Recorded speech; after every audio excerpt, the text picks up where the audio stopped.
हिमाचल में खाली पड़ा एक मंत्री पद किसके नाम होगा, ये बड़ा सवाल है।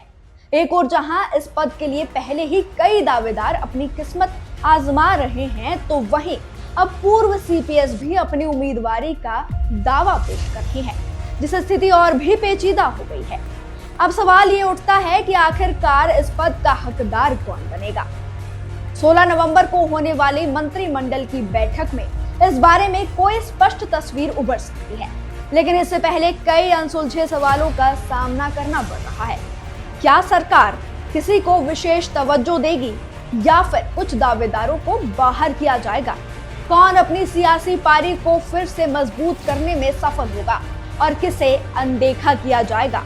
कौन मंत्री बनने का ख्वाब देख रहा है और कौन मंत्री पद से दूर रहेगा? तो चलिए आज चर्चा कुछ इन्हीं सवालों पर।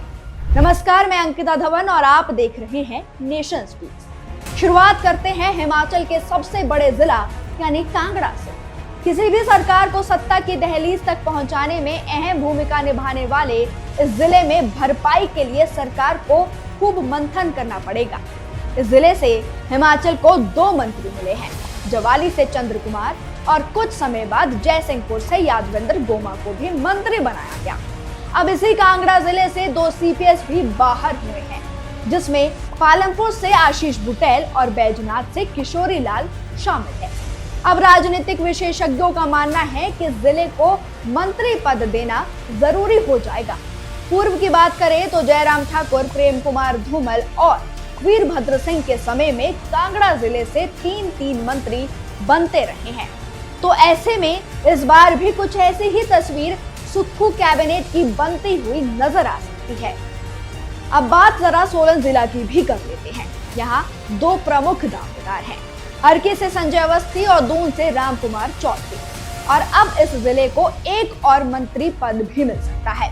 चर्चा सबसे ज्यादा संजय अवस्थी के मंत्री बनने की हो रही है, क्योंकि वो मुख्यमंत्री सुखविंदर सिंह सुक्खू के करीबी माने जाते हैं।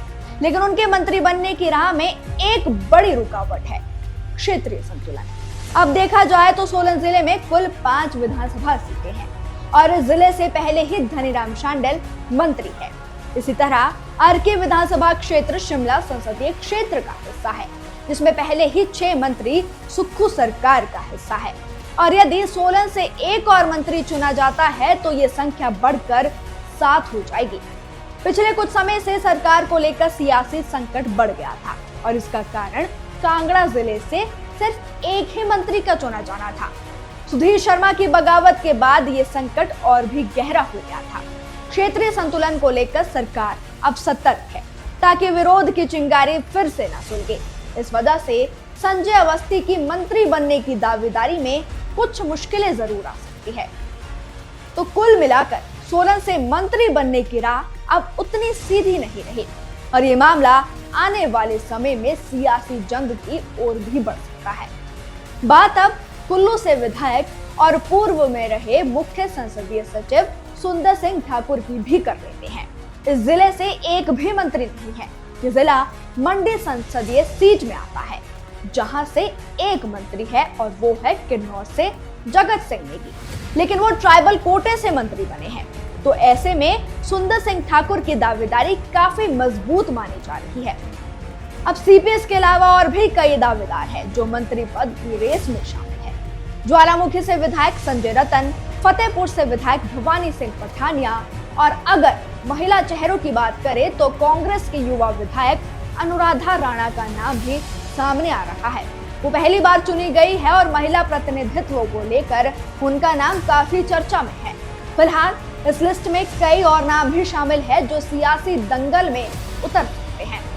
तो अब सवाल यही है कि कौन अपनी मेहनत और सियासी ताकत से इस मंत्री पद को जीत पाएगा।